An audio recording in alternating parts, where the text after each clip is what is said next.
ባንቺ ባሪ ካንቺ ወለድ ዘንድ የወደደሽ እመቤቴ ማርያም ሆይ ደስ ይበልሽ። እኔ ለምእመናን ወንጌል የማስተምርበት የጌታዬ እናቱ እመቤቴ ማርያም ሆይ እኛ ከምንወደው እርሱ ከሚወደን ልጅሽ ኃጢአታችን ያስተሰርይልን ዘንድ ለምነዋል።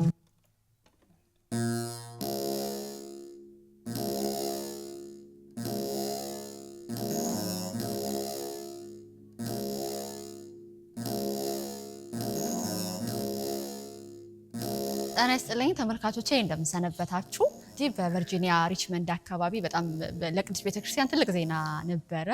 የደብረ ዕንቁ ባታ ለማርያም ቤተክርስቲያን የህንፃ ምርቃት ነበር። 3 ሊቃነ ጳጳሳት የተገኙበት፣ ከተለያዩ ግዛቶች ደግሞ ብዙ መምህራን የተገኙበት የምርቃት ስነ ስርዓት ነበር የተካሄደው። እኔም እንግዲህ በእለቱ መገኘት አልቻልኩም፣ አጋጣሚ ሌላ ፕሮግራም ስለነበረ። በጣም የሚገርም ነው። ያለፉበት ሂደትም ነበር ከባድ የሚባል። አሁን ደግሞ በጣም ቆራጥ የሆኑ ለሃይማኖታቸው ጽኗን የሆኑ ምእመናንና አገልጋዮች በህብረቱ ነው ደግሞ በ2.3 ሚሊዮን ዶላር የተገዛ ቤተክርስቲያን ነው። ህንፃው ነው የተገዛው በነገራችን ላይ። ከዛ ከተገዛ በኋላ ግን ቅዱስ ቤተክርስቲያናችን ወደምትከተለው ስርዓትና አስተምህሯን ወደሚገልጹ ነገሮች አድርገው ነው እንደገና የሰሩት። ከአገልጋዮችና ምእመናን ጋር ቆይታ አድርጌያለሁኝ። አብራችሁን ቆዩ።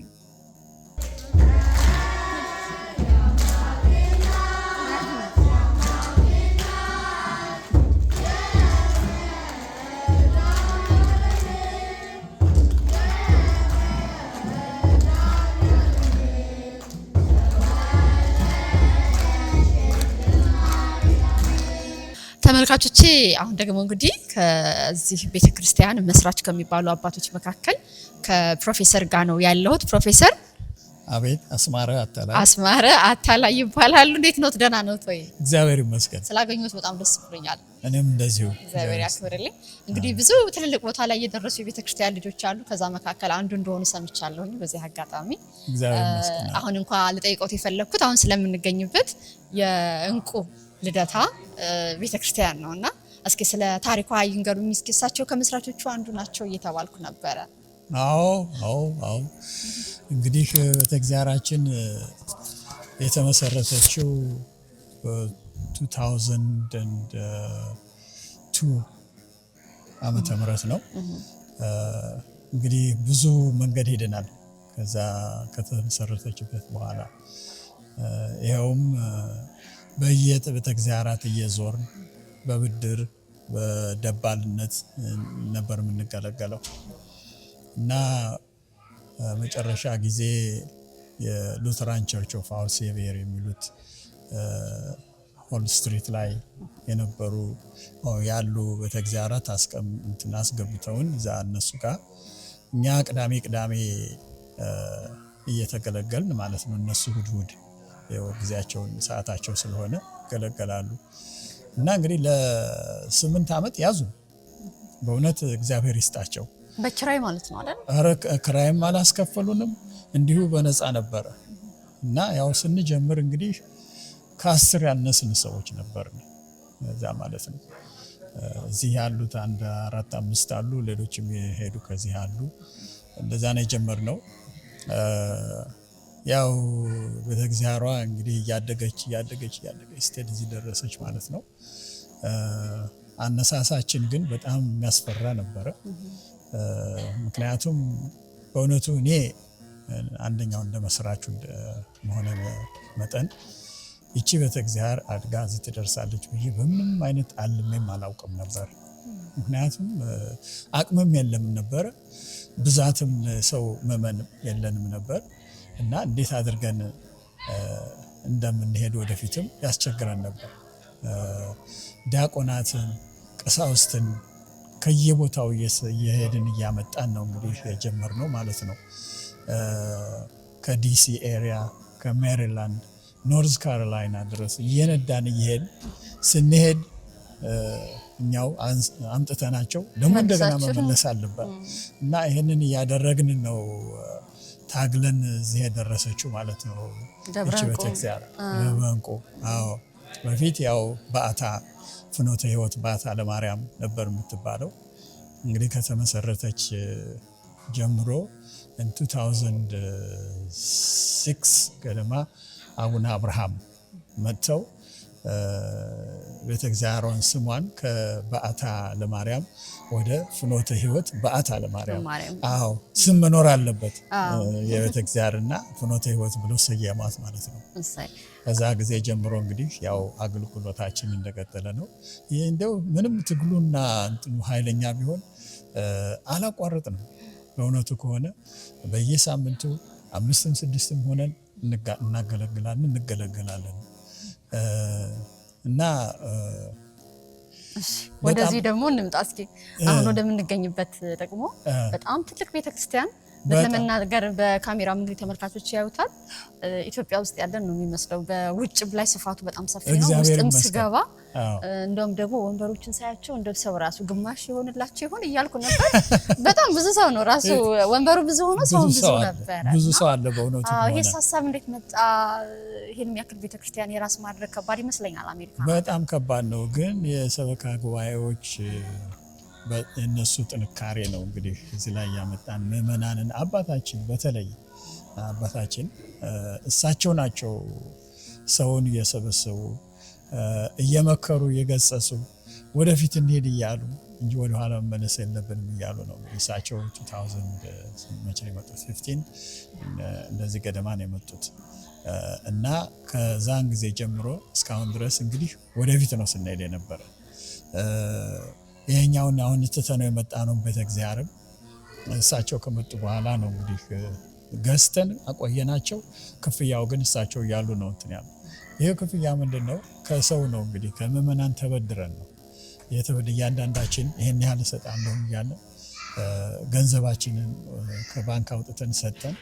ከዛ በኋላ ከተገዛ በኋላ ቤተ እግዚአብሔር ክፍያው ከተጨረሰ በኋላ ምዕመናንን ደግሞ የነሱን ገንዘብ ደግሞ መክፈል አለ።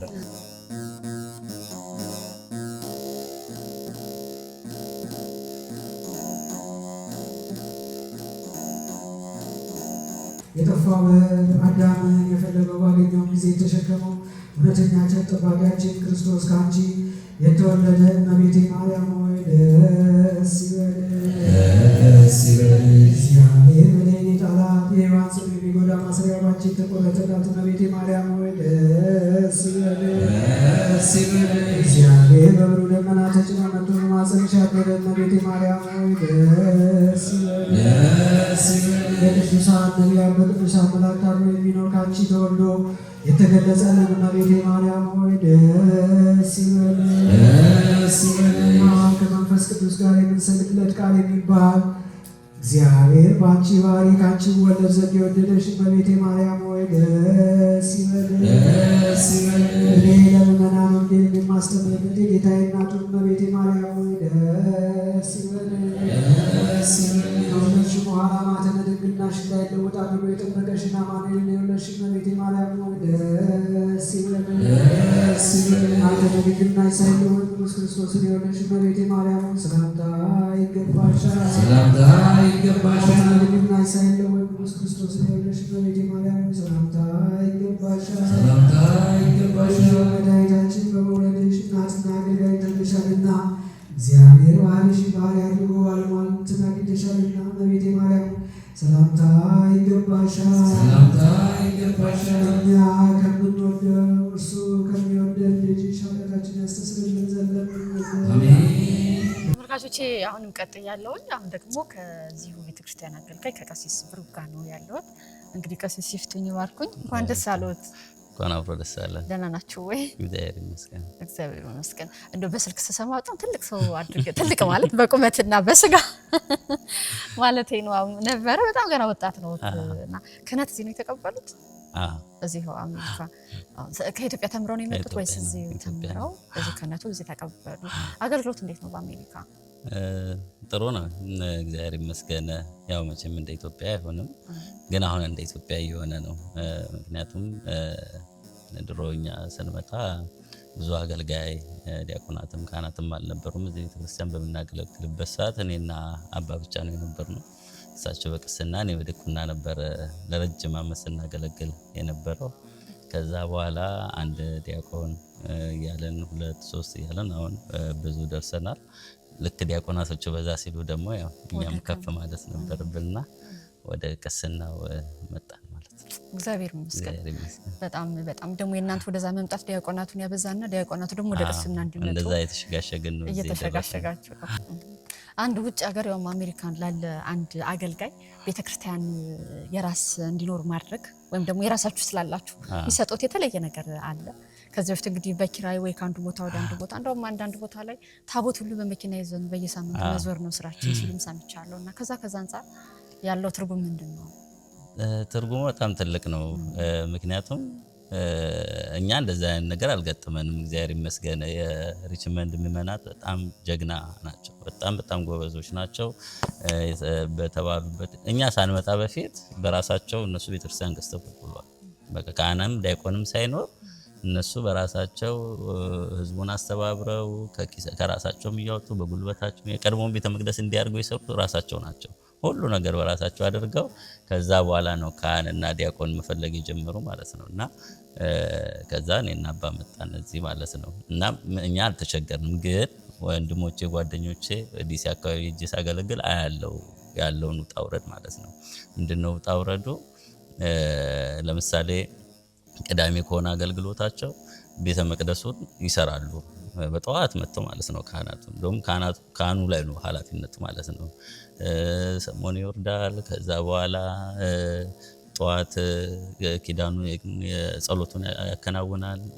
ከዛ በፊት ደግሞ ቀድሞ ተነሱ ቤተ መቅደሱን ያሰናዳ። መንበሩ ራሱ ጊዜያዊ መንበር ነው፣ ዋና መንበር አይደለም። መንበሩን ያዘጋጃል። እንደዚህ አድርጎ ሰው 6 ሰዓት ይመጣል፣ ያስቀድሳል። ልክ ህዝቡ እንደወጣ ደግሞ አንዳንድ ቦታ ራሳቸው ሌሎች ፕሮቴስታንቶች መጥተው ያንን አገልግሎት ይሳተፋሉ ማለት ነው። እዛ ሀበነ ብለን ስጋው ደግሞ ፈተትንበት መልሶ ደግሞ እነሱ መጥተው ደግሞ በዛ ላይ ይገለገሉበታል።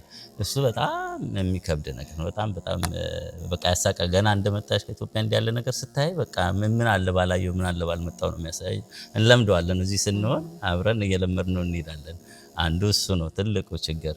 ሁለተኛው ችግር ደግሞ እንደዚህ የኪራይ ሲሆን መልሶ ይሄን ደግሞ አፈራርሶ ተሸክሞ ደግሞ ወደዛ መሄድ እና እዛው ላይ አብነት የተቀደሰበት ቦታ ላይ ደግሞ የደጅ ሰላም ይሆናል ማለት ነው እዛው ቤተ መቅደስ ውስጥ። እና እንደሱ ነገር ስታይ እንደ ክርስቲያን ያምሻል፣ በጣም ያማል። እና እኛ ከሱ ነፃ ነን እና በተሻለ መጠን አባቶችም የሆኑ ምዕመናንም እንደምንም ጥረት አድርጎ የራስ ቤተ መቅደስ ቢኖር የተሻለ ነው። ያ እንኳን ባይሆን አሁን አንዳንድ ቤተ ክርስቲያናት ይሄን ነገር የሚጠሉ ምን ያደርጋሉ? ሊዝ ያደርጉትና ለአመት ይከራዩታል።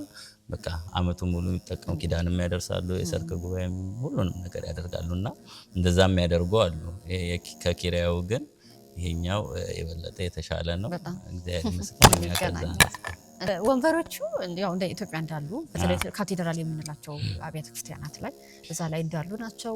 እንግዲህ 3 በሮች አሉና ያክሱም ነው አይደል? ያክሱም ይሄን ነው። እስኪ ባለሙያዎች ተገኝተው ምዕመናን ናቸው ብላችሁ በርግጥ ግን እዛው መሀል ባለሙያዎች ተማክረው እንዲህ ነው እስኪ የነበረውን ነገር ምንድነው እሱ የቤተ መቅደሱ እነሱ ያቀረቡልን ዲዛይን አለ።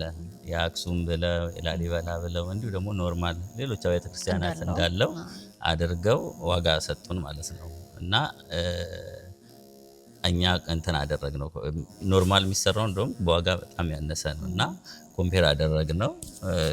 እንግዲህ ስናየው ይሄ እጅግ በጣም ያማረ ነው እና ደግሞ እኛ ቤተክርስቲያን ብቻ ነው ያለው። እንግዲህ እኔ ብዙ ስላላየው ነው ጉዳይ ያረኩት። ኢንተርቪው ሲሰጥ ከዚህ በኋላ ካለ የኛ ነው ቀዳሚ የኛ ነው። ልጆችም የነገሩን እንደዛ ነው። አዲስ ዲዛይን ነው እናንተ ጋር ብቻ ነው የሰራነው ነው ያሉት። ለመጀመሪያ ጊዜ ነው እንደዚህ የተሰራው። ስዕላቱንም ልክ እንደዚሁ ከኢትዮጵያ ነበር ያሰብነው። በጣም የሚገርምሽ ነገር ከኢትዮጵያ ለማሳል ሁሉን ነገር ተነጋግረን እንደ ነገ ገንዘብ ተልኮላቸው ስዕሉ ሊጀምር ሲል እንደው በቃ ውስጣችን ፈራ። ምክንያቱም እዚህ መጥቶ ፊት ባያደርግ ልኬቱ ባይስተካከል እንዴት አድርገን መልሰን ሰዎቹን ከዛ አንጠራ ምንድን ነው እናደርገውና በቃ የወጣው በጣም ውድ ነው። ስዕላቱ በጣም ውድ ናቸው። የዛኛው አንድ ስዕል ወይ 2 ስዕል እዚህ የምናስልበት ይሄ ሙሉን ይሸፍነዋል ማለት ነው። በጣም እንትን ነው ማለት ያው በብር ስለሆነ እዛ ይረክስልናል እና ይሄኛው በጣም ውድ ነው። ግን በቃ ይወጣ እና ያለ 2 ሚሊዮን 2.3 ሚሊዮን ብር አወጣን ይሄን ለማውጣት ብዙ አይከብደንም። ስለዚህ ይሄኛው ብቻ ይሰራል፣ ለነዚህ ለሌሎቹ እናስብበታለን በሚል ይሄን ሁለቱን በዛ መልኩ አደረገን። የወንበሮቹ ደግሞ እንደምታያቸው በእነሱም ጉዳይ ላይ ብዙ ተነጋግረንበታል። ያው ኢትዮጵያም ካቴድራል ልክ እንደዚህ ነው። አንዳንድ የቤተ ክርስቲያናትም እዚህም ራሱ እንደዚህ ናቸው እና ያው የራሳቸው ጥቅምና ጉዳት አላቸው። አሁን ይሄኛው ወንበር አይነሳም ባለበት ነው እንትን የሚለውና አሁን ለህማማት እንቸገራለን። ስግዱ ሲባል ቁጭ ነው የሚባለው አይሰገድም። እንዲህ ያሉ ነገሮች እንትን አሉት፣ ተጽዕኖ አለው። ብዙ ሰው ደግሞ ይይዛል። አዎ በጎ ጎኑ ብዙ ሰው ይይዛል፣ በጎ ጎኑ አይንቀሳቀስም። ከዛ ውጭ ይሄ የተሻለ ነው፣ በደንብ ሰፊ ነውና በደንብ ተነጋግረንበት ለወደፊቱ አቅምም ደግሞ በጣም ተፈተነን። እነዚህ ሁሉ አዳዲስ ናቸው። ወደኛ ቤተ መቅደስ ምንጣፎቹ ሁሉ አዳዲስ ናቸው። ውስጥ ያለው ቤተ መቅደስ መንበሩ ይሄ እየተባረከ ነው መንበሩ የገባው። የዋዜማው ዕለት ነው የገባው የተሰራው ከኢትዮጵያ መጥቶ ማለት ነው መንበሩ እና ብዙ ያላሰብናቸው ወጪዎች ስለነበሩ አይ እንደው የሚያስፈልግ ሆነ ያ ሲንግል ወንበሩ የሆነ ጊዜ እናደርገዋለን። አሁን ግን ለምን እዚህ ላይ ሳይቀመጡ ምናምን እውነት ለአሁኑ ግን ይሄ ይበቃናል ብለን እዚህ ገባ። ስናየውም ብዙም አያስገባም። ቆንጆ ነው፣ በጣም ቆንጆ ነው። እኔ እኮ ተገርሜ ነው እየጠየኩ ያለሁት እንጂ እንኳን የመሰለ ወንበር ቀርቶ እንደዚህ የራስን ነገር ከአሳደፋችሁት ነገር አንፃር አፈር ላይ ተቆሙስ ደግሞ በጣም የሚገርምሽ ውድ እንትን ነው ይሄ ወንበሩ በጣም እጅግ ውድ ማቴሪያል ነው እና የ3 የ4 የ5 ወንበሮቹ ዋጋ ሲንግሉን መግዛት ይችላል። በጣም የሙሉውን ሲንግል ማለት ነው እና በጣም ውድ ዕቃ ነው።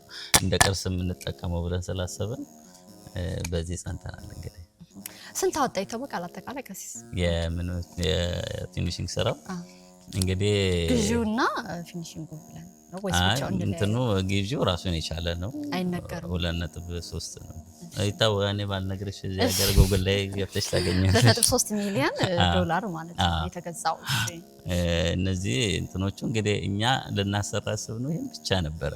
ይሄ ወደ 30 አካባቢ 35 አካባቢ ነውና እሱም ብቻ ነበርና ስናስብ የነበረውና ባለሙያው በቃ የቤተክርስቲያን ልጅ ነው። ብዙ ነገሮችን ከራሱ አድርጎልናል እና አስተያየቶችን ይሰጣል። እንደውችን ኮርኒሷን ነው እንደዚህ ጠቆር አለባችሁ ትንሽ ባርኒሽ ብትቀቡት ይለናል። አሁንም ባርኒሽ እናስቀባለን። እሱ እንደዚህ የሚወደድብናል። ይሄ ምንጣፉም በቃ አቅም የለንም እንዲሁ እንግባ ብለን ነበረ።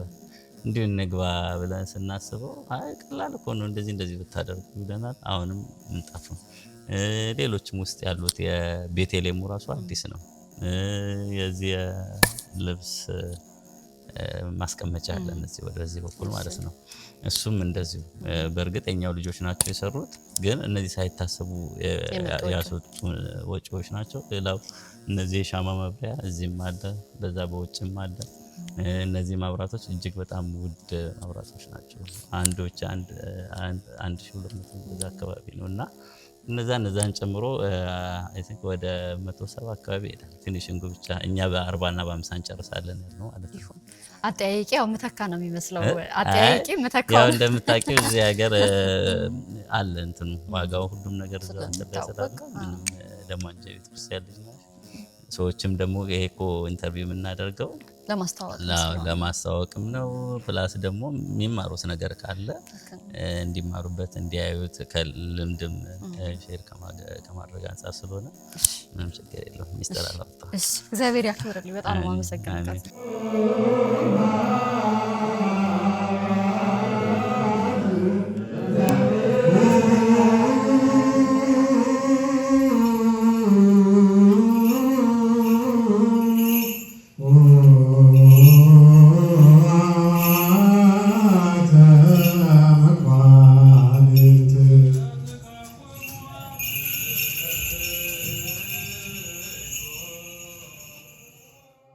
እኔ አየለ እባላለሁ። የሎልዳና የሰበካ ጉባኤ ምክትል ስራ አስኪያጅ ነኝ። እንግዲህ የሪችመንድ የኦርቶዶክስ ቤተክርስቲያን ተዋሕዶ ቤተክርስቲያን እዚህ አካባቢ ትልቅ ታሪክ አለ። ሲጀመር ከ25 ዓመት በፊት ሰዎች በቤታቸው የኦርቶዶክስ እምነት ተከታዮች 5-6 ሆነው በቤታቸው በመሰብሰብ በካሴት በማዳመጥ ይዘምራሉ፣ ትምህርት ያዳምጣሉ። በዛ የተጀመረ ነው። ከዛ እድገቱ እየተሰባሰቡ ሲሄዱ እዚህ አካባቢ ያሉ የኦርቶዶክስ ቤተክርስቲያን ያልሆኑ የግሪክ ኦርቶዶክስ ቤተክርስቲያንም ከዛ እነሱ በማይጠቀሙበት ቀን እነሱ እየሄዱ እየተጠቀሙ እንደዛ እያሉ እያደጉ መጨረሻ ላይ የራሳቸው የሆነ ቅዳሜ ሌላ ቤተክርስቲያን የፕሮቴስታንት እነሱ ፈቀዱ። በነፃ ነው። እነሱንም እናመሰግናቸዋለን። በነፃ እየተገለገሉበት ካህናት ከኖርፎልክ ከዲሲ በማምጣት ከዛ በኋላ ቅዳሴ እንዲኖር የተለያየ በዛ መሰረት ነው እያደገ ሄዶ በኋላ ላይ ትንሽ በዛ ሲል ያ ቤተክርስቲያን የምንገለገልበት ምን አሉን፣ እንግዲህ ከዚህ በኋላ ራሳችሁን ቻሉ፣ መጠንከር አለባችሁ። አንዳንዴ ደግሞ የኛ ይሄ እጣኑ ሲጨስ እንትናቸውንም አጥቁሮባቸው ነበርና ራሳችሁን ቻሉ። በዚህ ወቅት እኛ ተሰበሰብንና ምንድነው ማድረግ ያለብን? ልንበተን ነው ወይ የሚል ሐሳብ መጣና በዚህ ሐሳብ ስንወያይ እዚህ ላይ እንግዲህ መጥቀስ ስላለብኝ በስብሰባው ላይ አንድ ወንድማችን ተነስቶ ምን አለ፣ እናቴ እዚህ ቤተክርስቲያን እናንተ እያላችሁ እንዴት ቤተክርስቲያን አይሰራም? ኢየሱስ ደም የፈሰሰበት እዛ አካባቢ የምትኖሩ ከሆነ ቤተክርስቲያን ያስፈልግ፣ አለበለዚያ ከዚህ ውጡ፣ እኔንም ይዛችሁን ውጡ አሉ እናትየው። ይሄን ነው የተናገረው። ስለዚህ እኔ ቆራጥ ነኝ እንግፋበት አለ። እሱን ወዲያው አክቹአሊ የሰበካ ጉባኤ ሊቀመንበር ሆነ። እንዳለውም አንድ ቤተክርስቲያን አገኘን፣ ገዛን። በዛን ጊዜ ውስጥ የነበረን $10,000 ብቻ ነበር የነበረን። ግን ህብረተሰቡን በማስተባበር ያንን ቤተክርስቲያን መግዛት ቻለን እና ያን ቤተክርስቲያን ላይ እየተገለገልን እድገታችን አገልግሎትም እየሰፋ ሲሄድ የመመናን ቁጥር የሜምበር ቁጥር እየበዛ ሄደ እና ልጆችም እያደጉ መጡ። ቦታው ጠበበን እና በአጋጣሚ እዛ የነበርንበት ቤተክርስቲያን ኪችኑ ከስር ነው እና ለልጆች ማስተማሪያ ቦታ የለንም ነበር።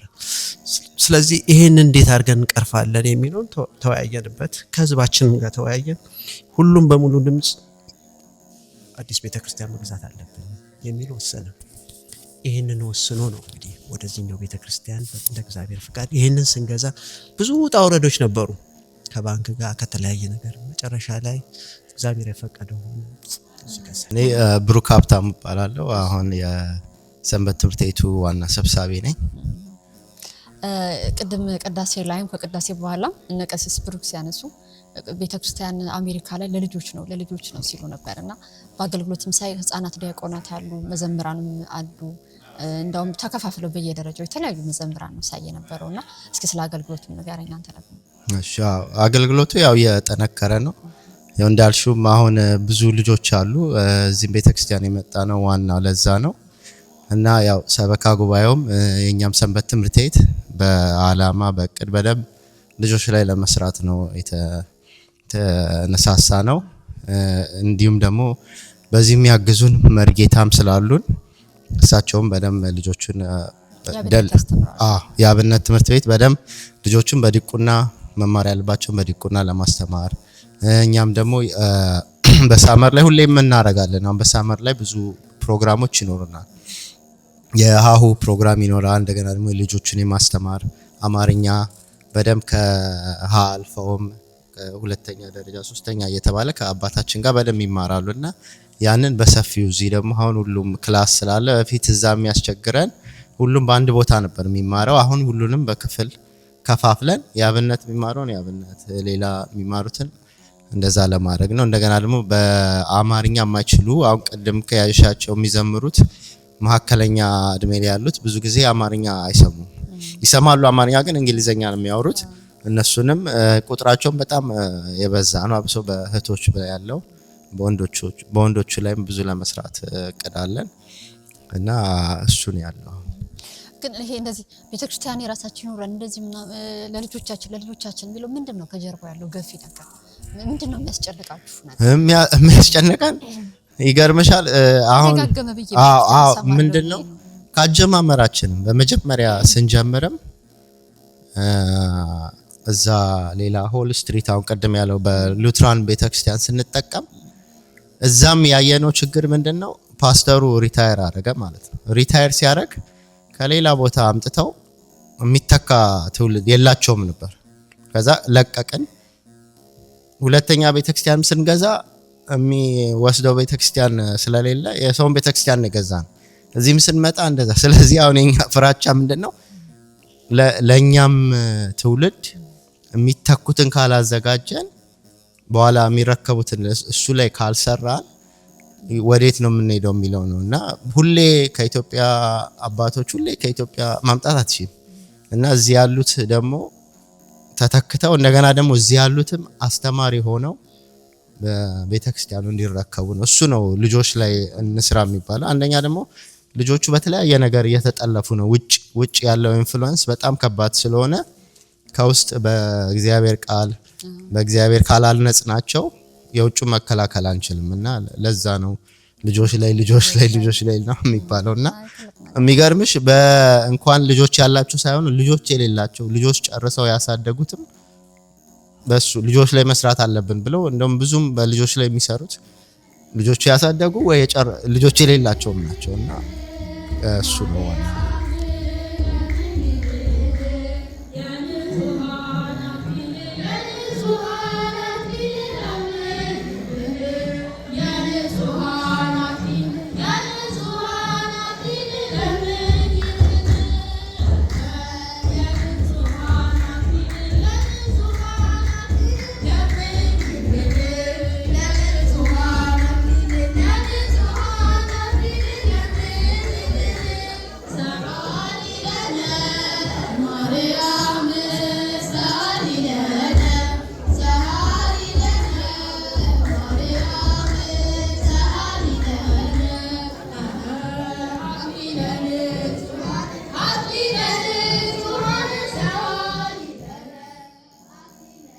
እግዚአብሔር ይስጥልን። ታምራት ይባላል። እኔ የህንጻ ኮሚቴ ጸሐፊ ነኝ።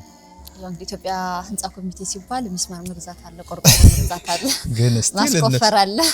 ግን ስቲል እነሱም አሉበት። እሺ ምንድነው የምትሰሩት? እሺ በህንጻ ኮሚቴ እንግዲህ ይህንን ግዢው ፕሮሰስ ላይም ያው ህንጻ ኮሚቴና ሰበካ ጉባኤው አንድ ላይ ነው ሲሰራ የነበረው።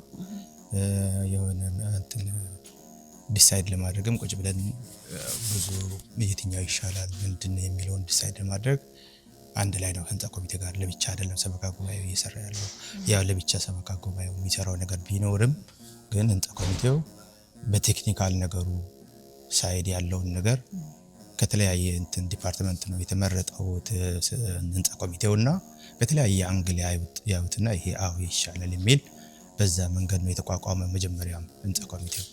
ስለዚህ እዛ ውስጥ ያለውን ሪፖርት በየጊዜው የምናደርገው ግፋቢል አመት ከምናምን ያህል ጊዜ ፈጅቷል።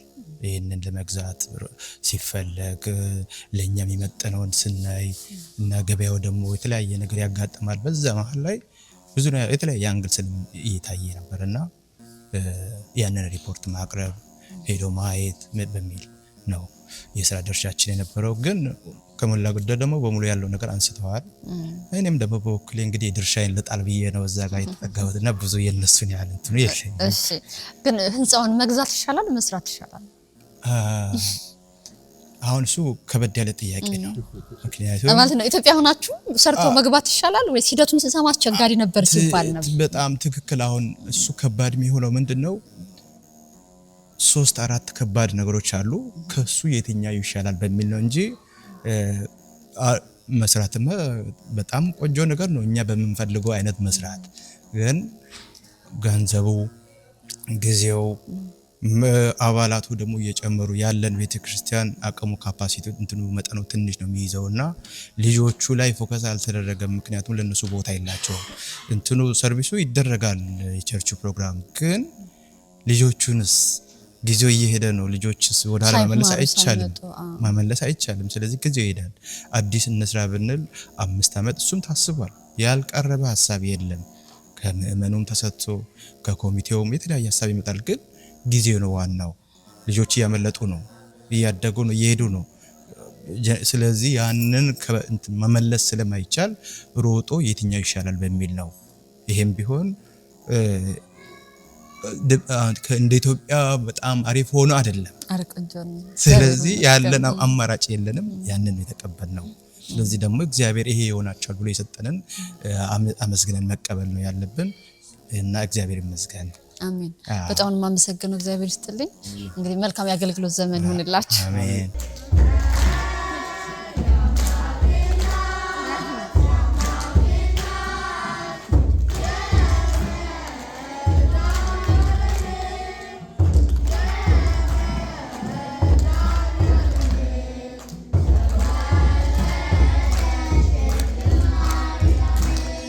አይዳ ፋሲል እባላለሁኝ። በስሜ በቤተክርስቲያን ወለተ ማርያም። እሺ እዚህ ያለሽ አገልግሎት ምንድነው? እዚህ ቤተክርስቲያን አሁን ከዚህ ቀደም በሰበካ ጉባኤ ውስጥ አገለግል ነበረ። አሁን ላይ ደግሞ ሰንበት ትምህርት ቤት በግንኙነት ክፍል ውስጥ አገለግላለሁ። እንግዲህ ሰንበት ትምህርት ቤት ብዙ ኃላፊነት አለበት አይደለ? በዚህ አጥቢያ ያላችሁ አገልግሎት እንዴት ነው? ያው በቅድሚያ እግዚአብሔር ይመስገን ጥሩ ነው። አሁን በተለይ ቤተክርስቲያናችን አሁን እንደምታዩት እየሰፋች ስትመጣ አገልግሎቱም እየሰፋ ሲመጣ ያው ብዙ የሚጠበቅብን ነገር አለ። ብዙዎቻችን እዚህ አካባቢ ያለና የምናገለግል እህት ወንድሞች በሙሉ ያው ብዙ የሰንበት ትምህርት ቤት ባክግራውንዱ ምናምን ኖሮን ሳይሆን እዚህ ባለንበት በስደት ሀገር የሰው እጥረትም ስላለ ያው ተቀብለን ነው የምናገለግለው። እሺ ብለን አባቶቻችንን ታዘን ነውና አገልግሎቱ ያው ትንሽ ይከብዳል። ከሌሎች ከኛ በተሻሉ አጥቢያ ቤተክርስቲያኖች ግንኙነት እያደረግን ምን እያደረግን ምንችለውን በሙሉ እያደረግን እናገለግላለን። እግዚአብሔር ይመስገን ጥሩ ነው። ግን ብዙ ቢጠበቅብን ግን አለ። ይሁን እግዚአብሔር ይጨምራል። ልጆች ላይስ ምንድነው? አሁን በሰንበት ትምህርት ቤቱ ኢትዮጵያ ላይ ቀዳማይ ማዕከላዊ እያለ ይሄዳል አይደል? እዚህስ ያለው ነገር እንዴት ነው?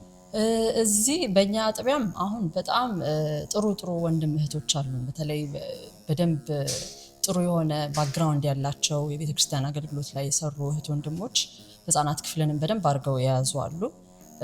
ጥሩ ነው። አሁን ተከፍለው ልጆቻችን የሚማሩት እንደውም በቂርቆስ ማርቆስ የተባለ በማዕከላዊ እስከ ትልቅ ድረስ በደንብ ትምህርት ተከፍሎ ኦርጋናይዝድ ሆኖ ይሰጣል ህፃናቱ። እንዲሁም ደግሞ በደብራችን አርብ የሰርክ ጉባኤ አለን እና እዛ ላይ ደግሞ የአማርኛ ቋንቋ ትምህርት እንሰጣለን ለልጆቹ።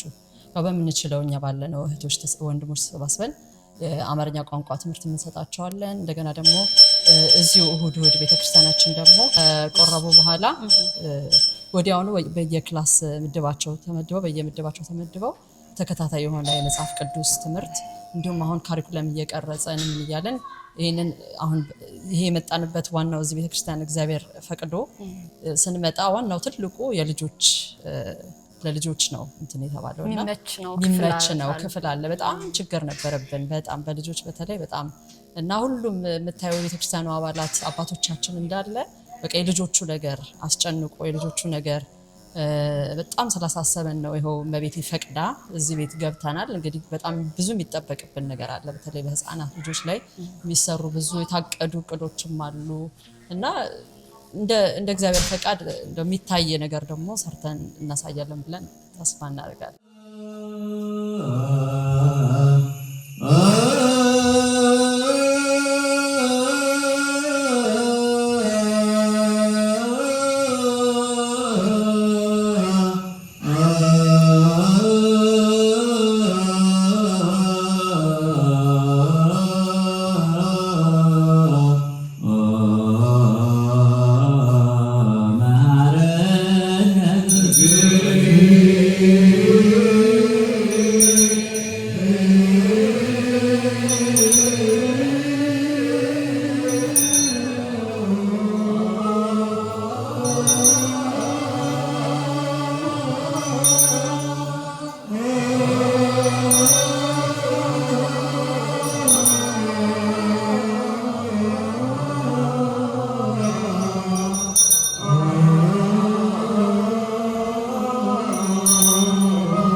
በአዲሱ አጠራር መልአከ ኃይል አባ ዘውዱ ሐዲስ የሚባል ስም አዲስ ስም ተሰጥቶኛል።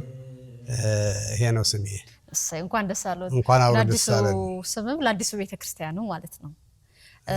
እንግዲህ ምዕመናን በጣም ደስ ብሏቸዋል። በማህበራዊ ሚዲያም ስከታተል ነበር ምርቃቱን። በጣም እንግዲህ 3 ሊቃነ ጳጳሳት የተገኙበት ትልቅ መርሃ ግብር ነበረ። በርካታ መምህራንም ነበሩ። እንደው በጣም ይሄን ያህል እንደው ትልቅ ጉዳይ የሆነበት ምክንያት ለምንድን ነው? አሁን ኢትዮጵያ ብዙ ቤተክርስቲያን ሲመረቅ ደስ ይለናል፣ ግን ውጭ ላይ የተለየ የሚሰጠው ትርጉም አለ በተለይ አሜሪካ? አዎ እንግዲህ የተለየ ትርጉም የሚሰጠው በዚህ በስደት ዓለም ላይ እግዚአብሔር ወዶና ፈቅዶ ቤተክርስቲያን ይህን ያክል መብት አግኝታ የተበተኑ ልጆቿ ተሰባስበው ወንጌል መማር ሲበቁ፣ ለንስሐ ሕይወት ሲበቁ፣ ስጋው ደሙ ተቀብለው የመንግስቱ ወራሾች ሆነው ሲገኙ ከሀገር ውስጡ ይልቅ በዚህ በውጭ ሀገር ያለው ደስታውን በትልቁ ያሰፋዋል ነው እንጂ ከዚያ የተለየ ስራ ተሰርቶ አይደለም። ኢትዮጵያ ውስጥ ብዙ አብያተ ክርስቲያናት በተለያየ ስራ እጹብ ድንቅ በሚሆን ስራ ምዕመናን ሰርተው ይታያል። ይሄ ከዚያ የሚበልጥ ሆኖ አይደለም፣ ግን ልዩ የሚያደርገው አሁን የጠቀስኳቸው ነገሮች በውጭ ሀገር በሰው ሀገር ላይ ይሄ ነው ማለት ነውና ደስታችንን ልዩ ያደረገው ይሄ ነው ማለት ነው። እሱ ላይ እኔም እሱን ሀሳብ እንዲያነሱልኝ ስለፈለኩ ነው ጥያቄውን የጠየቅኩት። እዚህ እንግዲህ በጣም ብዙ ጫና አለ፣ ወላጆች ላይ ልጆች ላይ ብዙ ጫና አለ። መሰባሰብ ያስፈልጋል። ደጋግማችሁ እንዳነሳችሁትም ቤተክርስቲያን የምንሰባሰበው ለልጆች ነው ስትሉ ነበር ዛሬም። እና እንደው በተለይ ደግሞ እንደ ኢትዮጵያ ኦርቶዶክስ ተዋሕዶ ቤተክርስቲያን ያለባት ኃላፊነትና ጫናችሁ ምን ያህል ነው?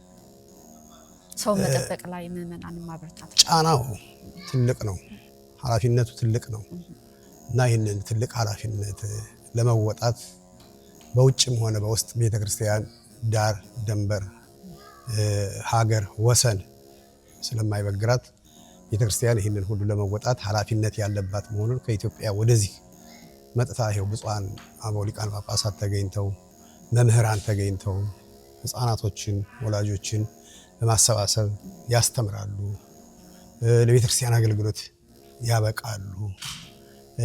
ይህን ኃላፊነት ለመወጣት ቤተክርስቲያን ምንም ጫና ያለበት ቢሆንም እንኳን ያንን ጫና ተቋቁማ ልጆቿን የማሰባሰብ የማስተማር ለመንግስተ ሰማያት የማብቃት ስራውን መስራት እንዳለባት ታምናለች ቤተክርስቲያን። ጫና ወይም ደግሞ እንዲያው ችግር ይሄ የማይበግራት ነው። መኑ ይከላእኒ ፍቅሮ ለክርስቶስ ነው እንግዲህ ቅዱስ ጳውሎስ የተናገረው። መኑ ይከላእኒ ፍቅሮ ለክርስቶስ፣ ከክርስቶስ ፍቅር የሚለየኝ ምንድን ነው? ሕማምኑ ጻዕርኑ መጥባሕትኑ ተሰዶኑ ይላል። ሕማም ነው፣ መጥባሕት ነው፣ ጻዕር ነው፣ መሰደድ ነው ወይ ከክርስቶስ የሚለየኝ?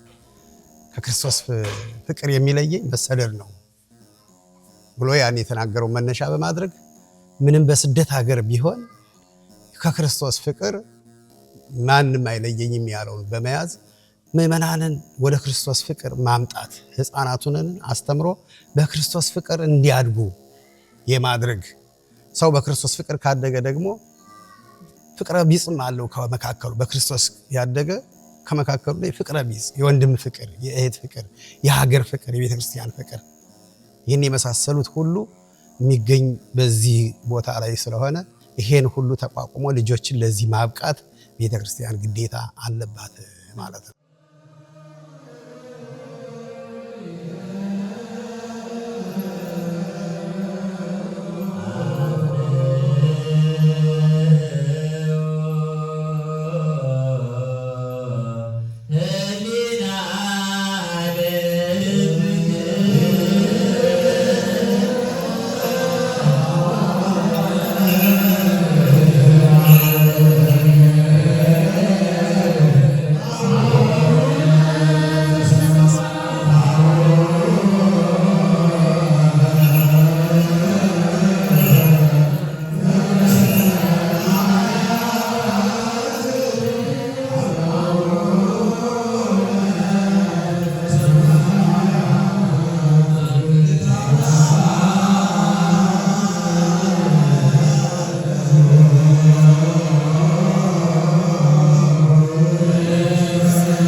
ይደልዋ